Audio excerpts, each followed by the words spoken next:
Nós voltamos a falar agora sobre a decisão do STF, que definiu que os réus delatados num processo devem ser os últimos a se pronunciar. Nós vamos falar ao vivo com a Tânia Oliveira, que é da direção executiva da ABJD, a Associação Brasileira de Juízes pela Democracia. Boa noite, Tânia. Qual que é a sua avaliação dessa votação do STF?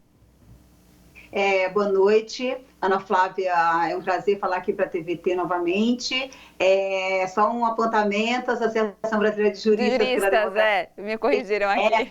Juízes também, não tem problema, tem juízes também, não tem uma incorreção aí não.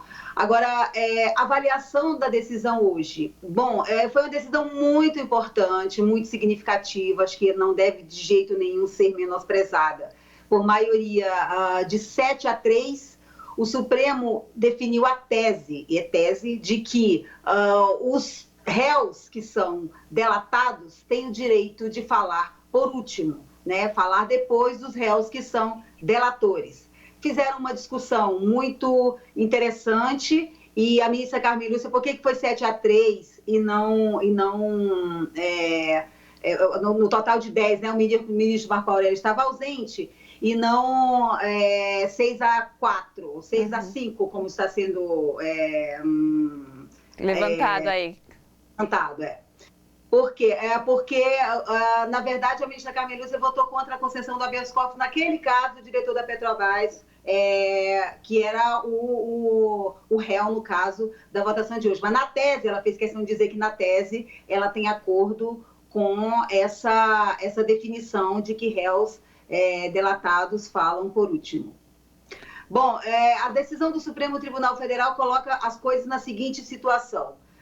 Todas as vezes, em todos os processos, evidentemente, que houve essa inversão de chamada aos autos, como a gente fala em direito, na fase das alegações finais, os processos estão nessa esfera da nulidade. O ministro Dias Toffoli, presidente do Supremo, ao final do julgamento, suspendeu para que eles retomem na quarta-feira que vem, para fazer o que eles estão chamando de modulação, né?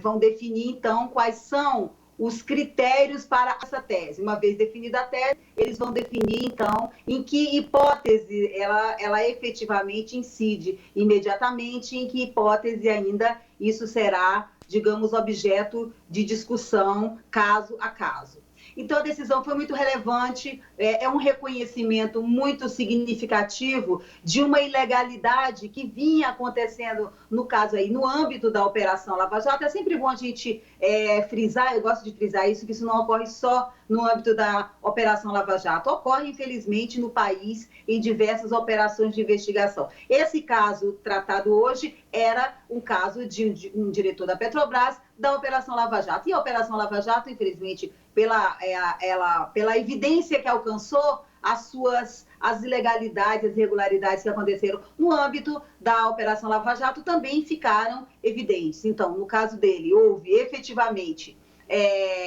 um depoimento de réus delatores em conjunto com réus delatados, o que significa aí que houve uma agressão ao princípio da legítima defesa. Então, os réus delatados acabam não tendo como praticar efetivamente a sua defesa plenamente, já que os delatores funcionam aí como uma espécie de assistente de acusação. Eu não estou chamando especificamente de assistente de acusação, porque não foi isso que foi definido pelo Supremo Tribunal Federal. Mas a verdade é que eles trazem aos autos elementos que são usados como indícios de prova para a condenação dos réus que são delatados. E, nesse sentido, eles não podem falar dentro do mesmo prazo desses réus. O prazo tem que ser sucessivo. Essa foi a tese definida hoje pelo Supremo Tribunal Federal, que é muito relevante para repor o devido processo legal de todos aquelas pessoas que foram condenadas sem que essa etapa fosse devidamente obedecida. Perfeito. Tânia, obrigada, pela sua participação aqui no seu jornal e pelas suas explicações. Gente, bora fortalecer a TVT? É só clicar em inscrever-se e depois clicar no sininho. Pronto! Assim que pintar notícia nova, você fica sabendo no ato.